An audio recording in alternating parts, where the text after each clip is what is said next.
It is Wednesday, May 1st. Gigantic Pop. I am Raj Giri along with the Blueprint, Matt Morgan. Matt, how are you doing tonight? I'm doing fantastic. How are you, brother? I'm doing good. Glenn making use of his vacation time, taking another night off. But all three of us will be back this Saturday after Backlash France. We will be doing a review show here right after the show. So make sure to join us this Saturday. And but yeah, first things first. Lots of news to get into. We haven't been on since last Friday. Real quick, your thoughts on tonight's Dynamite? I thought it was a ho-hum edition. I'm not saying that as an AEW hater for all my AEW haters out there. Yeah. I thought it was ho-hum until the end of the night, obviously, when Omega got out there. Yeah. One of their biggest stars in the company's history. Was able to get out there and cut a meaningful promo, I thought.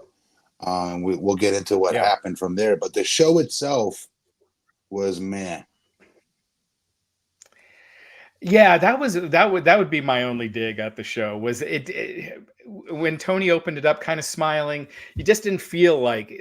I feel like Tony is not the type of performer for this kind of angle, like to be like pissed and really angry and No, you know, like really being upset over what happened. No, he's unfortunately he's dubbed himself the company mascot, the company hood ornament, if you will. The problem with that is he can only do one gear. So I'm not expecting him to be a great actor, but I did like the elements of technology of almost, and I'm not going to say NWO because I'll be insulting NWO, but I did like Matt and Nick splicing their way into his like Tony's promo. I did like that part for what it's worth. Yeah. And then obviously the ending was really hot, an extended beatdown. Kenny Omega got stretchered out. Really good stuff. Omega obviously getting physical and everything, but he looked good. So, you know, that's a very promising sign with his promo with Okada. He said that let's do this in a couple months. So that would suggest, you know, maybe he'll be back sooner than later, maybe by Forbidden Door. So, you know, that would be that'd be awesome. Or Wembley, you know, if they could do Omega versus Okada at Wembley, that'd be huge. I'll tell the folks at home. So he's struggling with diverticulitis, very, very serious situation that takes a long time to recover from. And there they are in his hot spot. So they had him come out there tonight and cut a promo. I thought it was very smart of AEW to do that. Because people are like, well, wait a minute. Does it mean he's cleared? No, it does not mean he's cleared. But it was smart for AEW of bringing out that city's favorite son to come out and cut that promo, if you will. Yeah. And let me just say this right now. For folks that are not following Kenny Omega on a Twitch stream, you're missing out. Because Kenny Omega, while playing video games, is the world's biggest babyface I've ever seen in my life. He's solving world peace problems. He's doing everything. And this is coming from people that are from Kenny Omega haters normally. And if you're not following Kenny Omega on Twitch, you're missing out because that dude drops nuggets nonstop while playing Street Fighter. That's all I'm going to say. And I'm a huge fan. If you can give me some Kenny Omega playing Street Fighter and spilling the company tea, he's doing a good job of that. Yeah, he's great. Do you see his comments about Roman Reigns recently? Wait, I thought I saw everything. No, what I miss? So he said on his Twitch stream about Roman Reigns, he said, he's presented as the same exact way that I would love to be presented. He's presented as the man who's the champion to have big matches. He's getting to do what I did in New Japan. So really putting over Roman Reigns strong. Wow. You know, Kenny Omega just in general just comes across as the most likable, coolest guy. Yes. And very confident in himself because in the world of pro wrestling, folks, I'm just telling you from a former pro wrestler, it takes a lot for us to compliment other pro wrestlers. At least it did in my day because you're always fearful of if you put that person over, they're going to take your spot. And I'm not saying they work in the same companies or the same stratosphere. They don't. But the fact that he can take a person like Roman Reigns, who's their so-called quote-unquote, especially in today's divided wrestling, you either love AEW or you love WWE, which in reality, folks, we're all in the middle. We love it all. if we're real pro wrestling fans at least.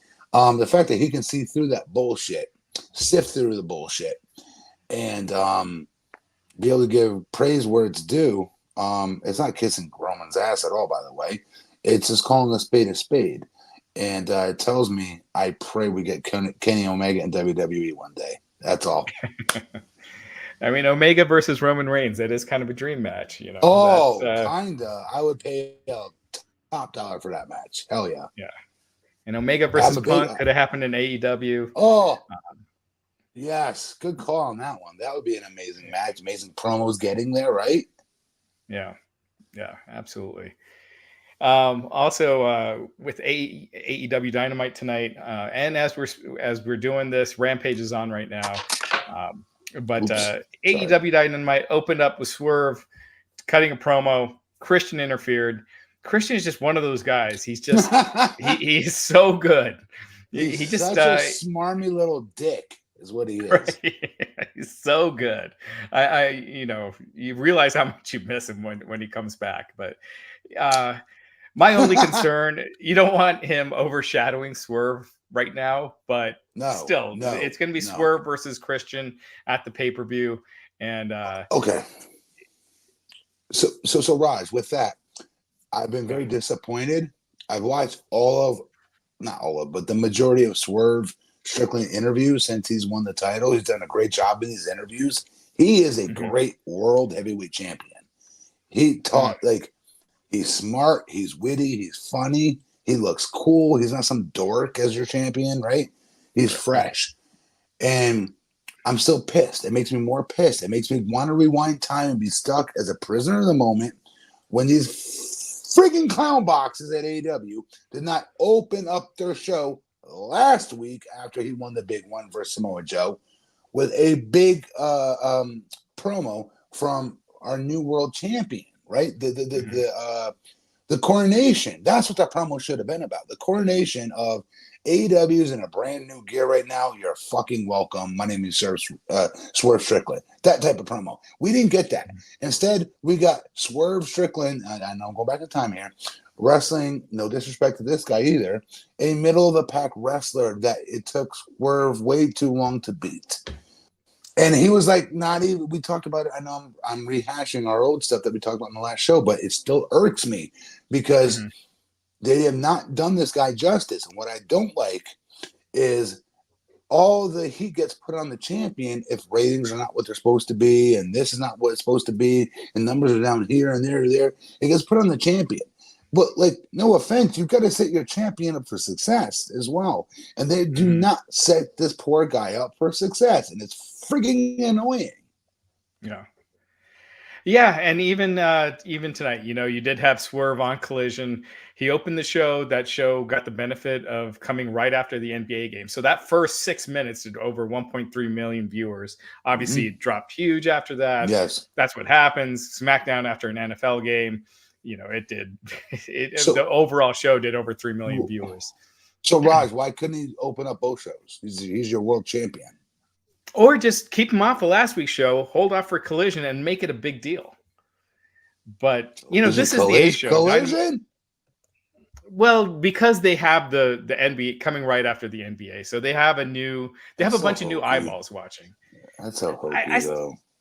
I know they shouldn't copy WWE, but I felt like WWE did it right after coming after the NFL, where they had Roman Reigns versus Kevin Owens in a steel cage, because that steel cage is going to kind of keep viewers for a bit, even if they're not wrestling fans or they're lapsed fans. They're kind of like, oh, a cage match, I might check this out. Or having Patrick Mahomes sitting in front row and being involved in storylines, that was pretty big. Right. Yeah, that was kind of crazy seeing him being a heel in Kansas City. But apparently that was for a reason. It's because he's with Prime. He's one of He's a Prime athlete. Yes, he is. Yeah, he's a Prime athlete. And so per Prime, they wanted Patrick Mahomes with Logan Paul and being a heel in that segment. And they got it. And Mahomes looked like a kid in a candy store. It worked. It totally worked. And the best part was we got the excerpts from that, meaning Patrick Mahomes back there paying homage to Hunter Hearst Helmsley and saying, hey, I was a huge fan of watching you do your thing back in the day. Thanks for everything you're doing. This company's doing great. Gave him pound and moved on. Those little clips, I know they sound silly because it wasn't on national television, but it's the clips. It's these clips that travel worldwide that help companies, in my opinion. Yeah, Super Bowl champion, on your show. I mean, that's just a huge deal. I mean, when was the last time you had the number one NFL player on your show? So it's pretty big. It's like having LeBron on. It's huge. It's rare to see the number one guy on. It is. So good job, Tony, with your bullshit neck brace, which I'm not gonna say bullshit because I was happy Tony wore the neck brace at the draft like I did on last show. But at the same token, you screwed the pooch with your comments about WWE. You look like a mark and you look like a jealous ex. That's the way he looked. And meanwhile, WWE said, okay, cool. Because they don't pay attention to what they're doing. I know everyone's like, yes, they do. They pay attention to everything. No, they don't. Let me tell you what WWE pays attention to is the amount of money AEW pays contracts. That's about it. They're not watching every single week. Yes, there's a guy whose job depends on watching that show. Sure. It's the new Howard Finkel today in 2024. Yes, good story. Hunter ain't watching that shit. So when they got word of Tony Khan, NFL, Hunter said, hold my beer. I'm bringing the number one NFL player in all of the league, P.S., Patrick Mahomes, to come sit front row. And we're not just letting him sit front row and have a fake championship belt and announce him to the crowd. We're going to incorporate him into our show tonight. And that's what they did. So Tony Khan, Mr. NFL owner, where are yours? Right now, Raj, this is where I swear to God I don't like StreamYard because I wish we could show the clip right now where it shows Tony Khan having an ejaculation in his pants, introducing Giannis. I'm not going to butcher his last name from the NBA, Milwaukee Bucks, if you remember. Remember? Right. Yeah. And I've seen so many memes about this where it says, "Oh my God, it's God a poo poo." It's the funniest clip ever of all time for me. Yeah. But my point is this, dude, is like WWE, like I'm not saying this is WWE guy either. I want AEW to do better things. Don't go after WWE. You don't have to. Do your own thing. When you're all doing your own thing, you guys were the different. You were the new. You were the fresh. You had so much good favor because of it. Stick doing that. Yeah. So Dean Muhtadi, who was Mojo Rawley in WWE, he What's asked his real Tony name? Khan, Timeout. I'm sorry. Dean Muhtadi. That's his real name? Yeah. Dean Muhtadi? Muhtadi, yeah. Okay, my bad. Okay. Yeah. He was on TMZ Sports, and he asked Tony Khan about the remarks that Tony Khan made about WWE. And Tony Khan replied, well, I think that we got tons of coverage for AEW. And I think it is important to say, I think AEW is the best wrestling company in the world in many ways. So kind of bucked the question a little bit. I'm pulling a Dave Chappelle right here for folks that don't know. Yeah. What a mark. He's such a mark. God, he's such a loser. And it sucks. I don't want to say that about him. It's funny because I do think AEW, I thought the ending of Dynamite was really hot tonight. I thought they did a really great job. We'll talk more about that here in a little bit. Yes. Yes. Right. But Tony had so much goodwill just a couple of years ago, and I feel like he's slowly been losing a lot of that. And this is actually a real quote from you, Matt, when we were on the Wrestling podcast. You would say like, we would talk about how we're not biased, and you would say, well, I am biased towards AEW. I would say that. Yeah. My friends are owners of the company, helped start it, and I was very proud of them. And that ship has sailed since. But I feel like they've lost a little goodwill, and I hope they get it back. A little. But, stuff like last week, that doesn't help. Stop it. I'll be the one to be. All right, I'll be the dick. All right, so listen, a little goodwill. They had more goodwill coming to them because Tony did what we all were hoping he would do, to show up to the draft with a neck brace on, and he's sitting there doing this in the backdrop. Where's my coffee? Like, he was selling the crap out of it to the point where non-wrestling fans on the NFL network were going, Tony, if you're going to work the gimmick, they even said work the gimmick, by the way. People that don't know anything about our sport. They don't know shit about our sport. Then Tony, you got to be all in. I thought that was huge. And it was just another time where Tony took these 2 steps forward by saying, you guys made fun of me for showing the CM Punk footage. I was one of them that clowned him for it because it made CM Punk look like more of a badass with an 0-2 at UFC record, by the way. It made Jack Perry not look good, by the way. In real fighting scenarios, it wasn't a real fight. This was like a freaking 5th grade fight that got broken up. But my point is, my question was, how's this going to help AEW? And then they proved it by following up on it and doing this angle with Jack Perry and injuring Tony Khan, only for Tony to screw the pooch the first opportunity he has then within the next 24 hours, by the way. So we're all feeling good about that spot with Tony eating the Meltzer driver. And even though he sold it like shit, no harm, no foul on that. He's not a worker. I don't expect him to sell it properly. But I was cheering him on. I'm like, cool. And then at the NFL draft, I told you guys, he better wear a neck brace. He better be in a wheelchair or something. And he did. He showed up that way in a real sports setting. But the worst part was, Raj, he no-sold the hell out of it the entire time. And then he made the speech he made about crapping on WWE as a Harvey Weinstein versus them, the challenger brand, the Pepsi. And again, I keep reminding folks, screw what the what did Dave Meltzer, what's the new rating that they look at most? What's it called? The demo. The demo. Where Dave Meltzer, where the hell was the demo when TNA was in business? Not that they're not now, but when they were hot and heavy on Spike TV with all the major stars and Hall of Famers and future Hall of Famers that were on that roster, how come you didn't look at our show back then the same way? How come you didn't brag about our demo numbers? Because you're a mark for AEW, you're on the payroll, and it is what it is. And we all know it. I'm not saying it to be a dick. I'm saying because it's so obvious. And meanwhile, you guys at AEW would beg and kill to score a 1.2 overall rating that nobody talks about now because Meltzer has manipulated all you guys no longer to talk about the overall ratings. And I'll digress. All right, let's get a couple of these chats here. Majestic Marie, our good friend. Hi, Matt and Raj. I love you guys so much. Thanks, y'all, for being such sweet friends. Thank you so much, Marie.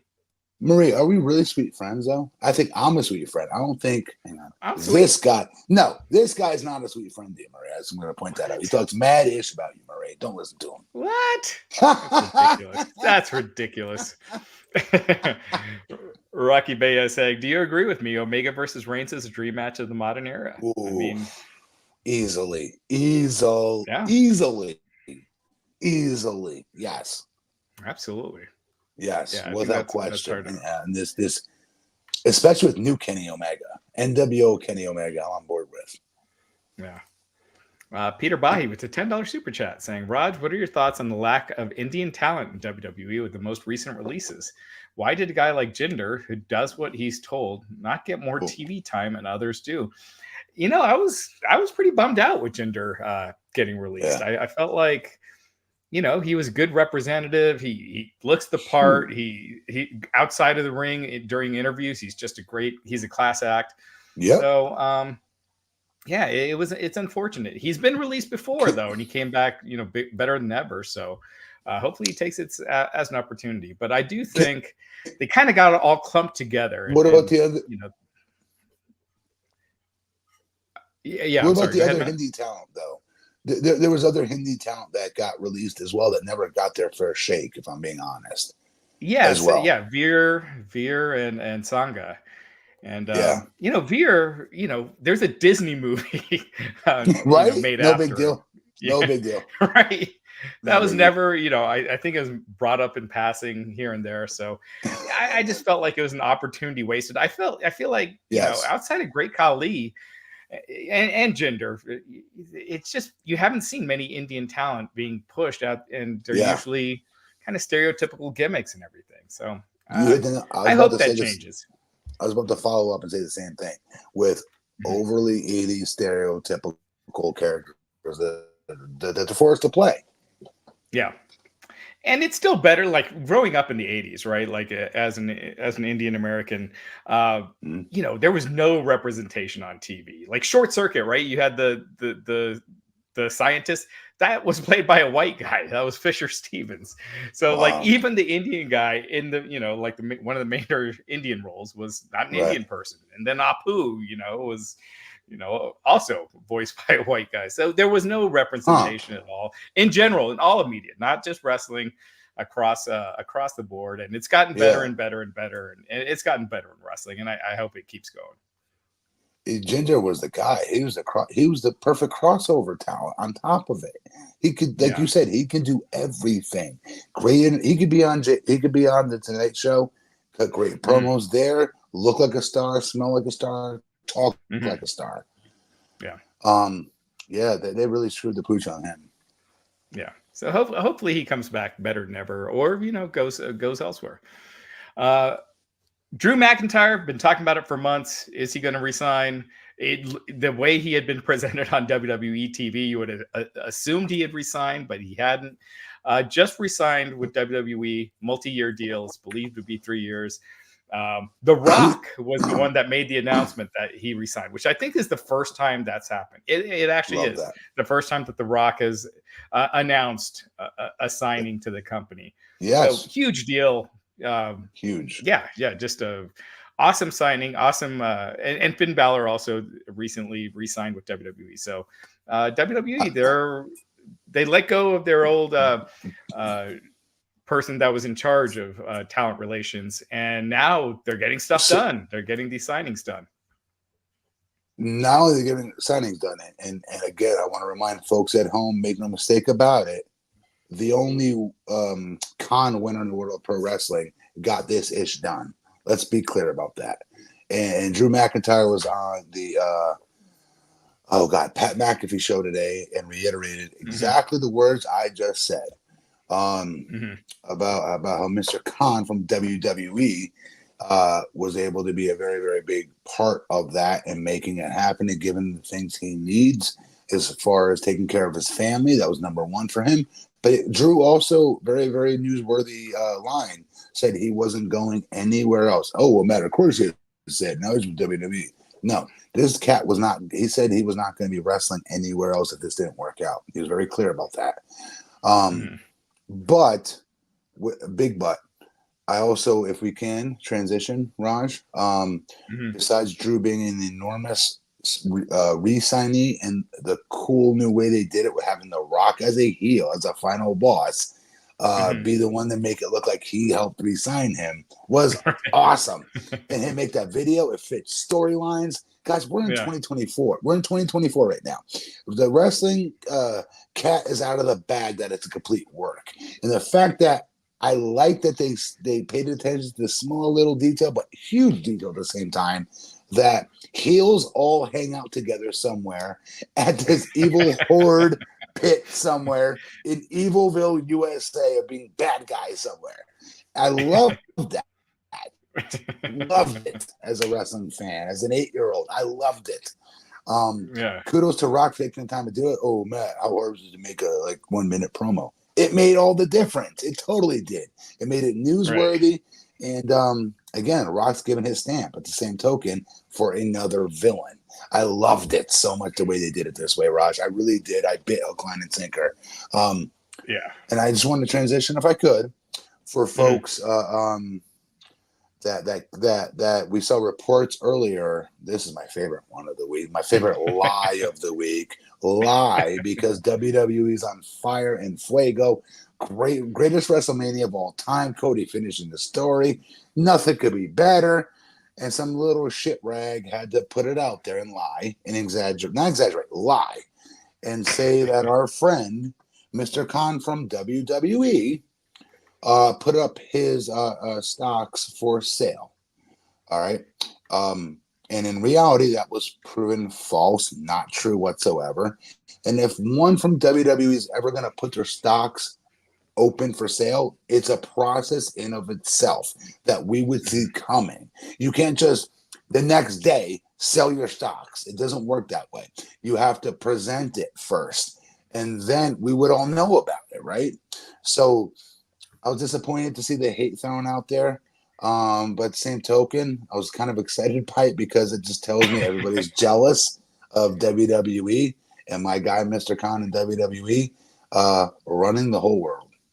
And he's, most importantly, Raj, he's not going nowhere. And he said it today. Yeah. Pat McAfee, his exact quote was, you mentioned a few times there, Nick Khan, there were some internet rumors about him too, selling stock and shares and everything like that. I, after talking to sources, can report some breaking news. That's not true. He has never sold a single share of any stock since getting to the WWE, hasn't even put them up for sale, which is an entire process to do that. So that was a bunch of bullshit as well. So when you're talking about the WWE climbing, I love that you're going to be around, and I love that Nick Khan is going to be around. This was while he was talking to Drew McIntyre. Yes. So, Drew sticking around. Love it. He's another one in Fuego right now, on fire, hitting on all cylinders. Yeah. If you guys haven't seen his interview with McAfee, you guys got to watch it because he's again rare Drew form, totally trolling Punk more. And I'm Punk's biggest mark, admittedly, but at the same time, I'd be lying if I said I'm not insanely entertained by Drew McIntyre promos on him. I'd be lying. Yeah, he's been doing the best work of his career, and his social media. Him and Grayson Waller on social media are just insane. And Drew McIntyre on the Pat McAfee show or about Punk, he said, "I'll tear you apart on social media, then I'll step out from behind the keyboard and tear you apart physically. And if I wasn't married, I'd take your girl too." That's Loved the kind it. of troll I am. I was so wanting to say that tonight. I'm so glad you did. That was such a great promo. And the best part, guys, watch this speech or watch the interview because the entire McAfee studio that has seen everything. They're friends with Pat. He's crazy. They've seen every promo ever. And they're like, oh, it was a great line by Drew again, hook, line, and sinker. And smashing another one out of the ballpark of clowning Punk, if I'm being honest, and I'm a Punk mark. Yeah. And I think Drew felt bad about it afterwards, thinking he went too far, because he did put out a tweet saying something along the lines like, that might have been too far. I wouldn't go that far, even with Punk. But then he deleted it, so it's gone. Good. I'm glad he deleted it. No, Drew, you're a heel. Your job is to be hated and be a dick. Don't take the foot off the gas pedal, brother. You're on fire. Don't stop. I could almost see Punk seeing that tweet, texting Drew and be like, take that shit down. You know, like, nope. This is good Tough stuff. Shit, Punk. Get thicker skin, pussy. That's what I would say if I was Drew. Yeah. Well, I mean, I could see Punk telling Drew to take the apology down, you know, being like, this is great for our feud. Yes. Yes. I could see that. Yes. Okay. Yeah. And right now, Drew is nursing an elbow injury. He's not going to be out too long, probably a few weeks. So he's got to be winning the title at Clash, right? Clash at the Castle in Scotland. Yes, right? I have no doubt. It just seems too perfect. It's gonna be cool to watch. It's gonna be cool to watch. Even though he's a heel, like I think it's gonna work. It's gonna look good. It's gonna feel good. Yeah. He could be the most dastardly heel in the world. He's going to get one of the biggest babyface reactions, you know, of the year in Scotland. So play into it like he did with Rhea Ripley, earlier this year at Elimination Chamber when she wrestled Nia, and have him win the title as a babyface over Damian Priest. And we saw how this could play decades ago with Bret Hart in Canada. It's no different. And it adds a whole different spin to all of this because it gives legitimacy to the heel that what they're doing is right. If you watch the Pat McAfee interview, I keep going back to it. Excuse me. He keeps bringing up like realistic points that are true, and he's not lying. He's not exaggerating about Punk. And because he talks in that manner, that's the best heel work. When a heel can lean on something that has a little bit of semblance of truth to it, and all of us babyface fans of the babyface know it could be a semblance of truth to it, it makes us hate that guy even more. Right. Yeah. Speaking of injuries, Powerhouse Hobbs, he unfortunately suffered an injury in his match with Jon Moxley last week, and apparently it's pretty significant. It's going to require surgery, so he's going to be out for a while. All of our best here at Gigantic Pop. Not that he watches it. Hopefully he does. But all of our best from Gigantic Pop. Pop to our friend Will Hobbs. Huge fan. Very big supporter of Will Hobbs. He's one of the best big men in the business. I don't give a shit what company you want to call it out. He's, my opinion, they do him right. A future heavyweight champion. He's got the whole package. He can cut promos. He's good in the ring. He can wrestle anybody's style, while at the same time still be big and dominating. And he looks like somebody that could kick your ass, which we don't have many more left here in the world of pro wrestling, folks. Huge Will Hobbs mark right here. Yeah, he's awesome. Real quick, I wanted to get your thoughts on the draft. What'd you think? Horrible. No, horrible in regard to the order in which they drafted people. Like, it made no sense to me. How is Bloodline, if you're getting multiple talents for one draft pick, how's Bloodline not number one then? You're getting 3 people. Why would you not have that as your number one pick? So, like, when they do it, okay, I like the draft rooms, right? The overview camera from, like, you know what I mean? Like they do in the NFL. I thought that was cool. But the actual picks themselves made no sense to me. They just didn't. I'm sorry.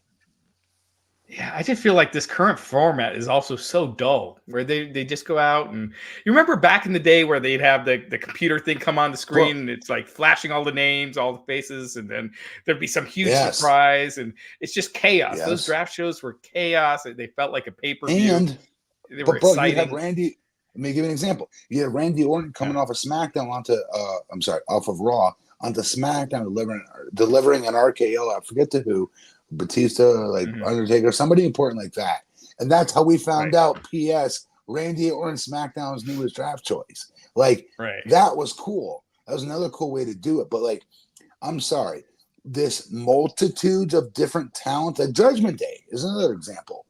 Yeah. If you're going to get multiple talents for one pick, how is that not automatically your first pick? I don't get it. Yeah.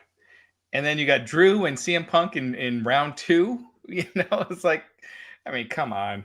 And again, the excitement level, I just feel like it's off. You know, by saying no champions and not having injured people like Charlotte Flair or Jimmy Uso, you just limit the star power. And none of the top 10 stars in the company were switched. You know, it's all like undercard people. So I also did not like seeing. I love Cody. I'm one of his biggest fans. I did not like seeing Cody out there next to Hunter, making the draft choices, because now this is going to a direction I was praying it would not go with him. With Cody being such an ultra babyface and a great guy and a gosh golly OG, I'm living my dream that we all, including this clown, got behind as the biggest Cody crybaby walking God's green earth. Okay, but when he started to be too squeaky clean like that, and the company's behind him publicly like that, is not going to help him as a babyface in 2024. It's not. It's going to hurt him. It has somehow been working, but I've thought that for a while. It has being so squeaky clean. Yes. And you're right. You know, I thought with Roman Reigns, like maybe the fans might turn on him in Philly, but they didn't. I mean, they they did the night before. Yes, they did. With The Rock, but not when it was one-on-one with Roman. And man, Roman is missed right now. I feel like WWE is kind of in this lull. And we need him. We need our guy back, bro. We need him. And it's just so many guys injured right now. Rhea Ripley, CM Punk, Drew McIntyre right now he can't wrestle. Just so many top stars out. In addition to Roman, Rock's gone, obviously. Can we see the difference though between AEW and WWE right now though? For my tribalists, they're gonna be so mad at me. I don't care. But here's a difference between the two professional organizations. Even though Kenny was hurt with his diverticulitis, he could have been cutting promos every week. That's the difference. So CM Punk, we've not lost any time from him being on television time at all. We've not lost time from Drew being on TV with TV time. They're both, you just said, admittedly injured. But have we lost a beat with them? Furthering their storyline? No, not at all. Because they both can do this. Cut promos. Kenny can cut promos too. And they should have been using them a lot longer ago. Sorry. Well, Kenny was really sick. Like he had to have, because I had diverticulitis a little over, So did basically my like a year dad. and a half ago. Yeah, So did my pop, and I was killed. But and let me tell you, but yeah, let me add this in there. If he's playing mhm, video games, got promos on video games, right. AEW, bring camera crew to his house, get a 30-second promo out of him. How Well, hard is that? and I thought Tony Khan said something to the effect of like they were going to announce a GM or something like that while he's out injured. And I assumed that was going to be Kenny Omega. Obviously, we're not watching Rampage. Anyone in the chat, correct me if I'm wrong, but I thought he was going to say something like that. And I thought that seemed like tailor made for Kenny Omega. But apparently, with the injury angle they did tonight on Dynamite, that's not the direction that they're going. Did you see this article that Vin Diesel wrote under his pen name of Humberto Gonzalez for the rap? I had no clue Vin Diesel knew how to put pen to paper, but I'm kidding. But fill me in.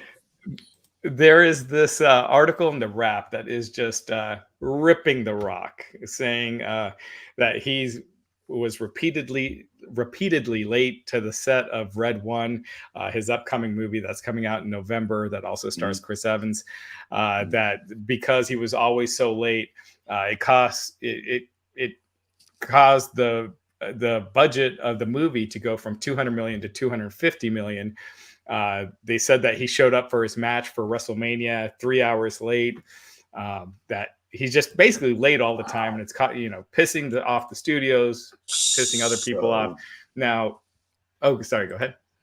If I can, as an elected official on a very small scale in a small city along with Florida, when I see comments like that are put out there, that's a narrative.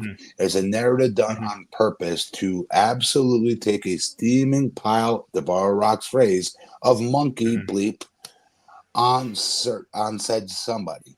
So when I see something like that, I don't buy it for 1 second. It's done on purpose to make the person that this other people are jealous of look bad. That's the intent with it. Yeah. It's not real. It's not real. Yeah. Are you kidding me? The Rock is as blue collar as it gets. Yeah. And it said, in the same article, even said that sources close to the production, others close to Johnson's company, said that he averaged no more than 1 hour late to the set. And another source close to Amazon MGM noted that the budget did not deviate much from the agreed upon figure, and they expected it to fluctuate. And as far as the WWE stuff, Chris Legentil with WWE, their head of communications, said Dwayne was not only on time for WrestleMania, he was hours early to help with rehearsal. Yes. And a pleasure to work with throughout the entire run. So, because let me tell you something, The Rock is not going to do anything on any kind of upcoming video footage of him, whatever that something is, without it being perfect. He has so much pressure on him to be perfect at all times. You really don't think that they at WrestleMania that cat wasn't there early and saying, guys, we're going over this shit. We're going over it now. Let's go. Let's get to the ring. 100%. I know he did. Yeah. So there was that. And then finally, again, hot angle to close Dynamite. Sorry, go ahead. Rewind. You got to go back to the Vin Diesel part. You got to explain that to me and dummy it down. Well, Vin Diesel and The Rock, they had problems on the set of Fast and Furious. They did. Vin Diesel looks like if you took Dwayne The Rock Johnson and put him in the dryer for 4 years, and out comes this guy. So I can see and reportedly one of the reasons that Rock was really pissed with Vin Diesel was Vin Diesel always being late. So this almost seems like something by Vin Diesel, except that The Rock is in the next Fast and Furious movie. So. The only time I ever seen Rock be heel in real life was crapped all over what's his name's music video. Who was it again? Well, the guy from Fast and Furious. Come on. He's a character in the movie. Big character. Come on. Gosh, what's his name? Hold on. Let me look it up. Yeah, look it up. It's worth it. I popped for it. Yeah, it's Tyrese Gibson. Yes. And he completely Tyrese opened his mouth about Rock, and Rock punched back with dumping all over his new song and that stuff. I'm not gonna lie. I thought that was funny. Yeah. at the time. Sorry. It was. So we got Backlash coming up this Saturday. We will be back. Just real quick look at the card. It has Cody Rhodes versus AJ Styles. This is going to be a master blaster match, though. The match itself, I'm going to call it right now, is going to be one of the best matches we've seen in a while. Not saying something, because WWE and AEW as well have raised the bar so high with in-ring matches that are action-packed and fun to watch and fun to follow. This will be on that level, I guarantee it. Yeah, it should be a great match. And I also think, this being in France, it's going to be a hot crowd. So it should be, those international crowds are always just great. Also, we got Damian Priest versus Jey Uso. Damian Priest defending the World Heavyweight Championship. Priest has got to win. And obviously, and obviously Cody's got to win. Women's Championship, Bayley versus Naomi versus Tiffany Stratton. Bayley. Nope. This is the one. This is the one title change. Yeah, this is the one title change I see happening. It's the Kabuki Warriors versus Bianca Belair and Jade Cargill. Yes, emphatically yes. Yeah, and this one's kind of interesting. The Bloodline, Solo Sikoa and Tama Tonga versus Randy Orton and Kevin Owens. I think you got to have the Bloodline win. You got to have Tama Tonga get the win, right? Build him up, get him some steam. 100% correct. Yes. Is this where you debut Jacob Fatu? Oh, not yet. I wanted him there like 2 weeks ago over Tama Tonga. I'm a big Tama fan, but not more than I am Jacob Fatu. Hell no. So it has to be because they're in peril. They're like something bad's about to happen to them. They're about to be effed over. They're about to lose. Then you debut him. So they're going to win this tag match. Tama needs to be the one to make the pinfall. 1, 2, 3. But the storyline will continue. Something will come up. I don't know who it'll be that messes with the Bloodline and makes the Bloodline look like they're in peril for like a hot millisecond. And then that's when you introduce Jacob Fatu as the frigging steam cleaner. Yeah. And so make sure to join us Saturday after Backlash. We'll be live here on Gigantic Pop. Also, we're going to start doing more of these every week. We're going to start having a set episode every week. We tried doing it Sunday afternoons, but our schedules have always been all over the place. So join us this Saturday, and then after that, we'll announce which set day we have each week for the podcast, and then plus we'll be doing bonus episodes throughout the week as we've been doing whenever there's a big story or anything like that. And one other thing I want to promise our viewers, especially those of you that will subscribe after me saying this, hopefully, many of you guys love to see when I rant and rave about things and go bananas on things. I always want to keep it real. I don't ever want to go bananas on something and just pretend and act just because you guys like it. I always want to keep it real. Y'all know when I'm being real on here. And I'm going to be making a bigger effort on my end to make one-hitter quitters, where I just make a video by myself of going all in on certain companies, certain talents, certain owners that are marks, et cetera, for your viewing enjoyment. Yeah. So if you haven't already, make sure to hit the like button on this video. Make sure to hit subscribe. It really does help us out a lot. We've grown a lot, and that's thanks to you. Yeah. We really appreciate it. So it does do us a big solid when you do hit subscribe and that like button. Mm-hmm. It helps us with that YouTube algorithm. And very, very important. Those that do any kind of super chats and things of the like, anytime this show makes any money, the three of us don't see a penny of it. I'm not saying it to glad hand or pat ourselves on the back or Barry Horowitz ourselves on the back.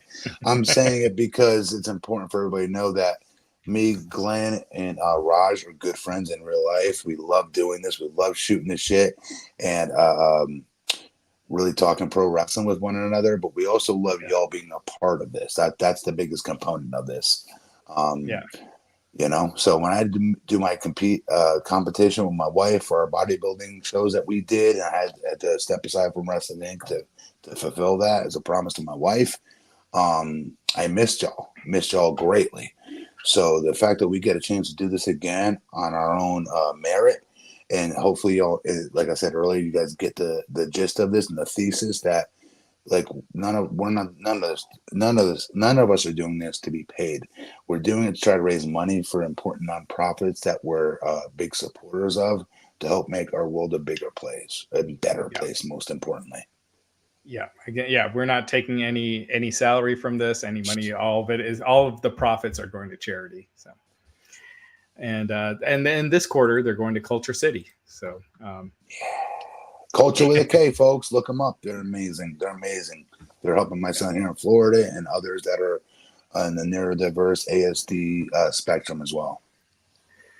So with that, we really appreciate all of you tuning in. I know we were head to head with Rampage, so really appreciate head to head. All of you. Out. I bet you we beat Rampage. I bet you we just beat Rampage. Sorry. But we do appreciate it. Join us this Saturday after Backlash. We'll be back. Glenn Rubenstein will be back. The three of us. So join us, and thank you again. Hit like and subscribe, and we'll see you again on Saturday. Take care.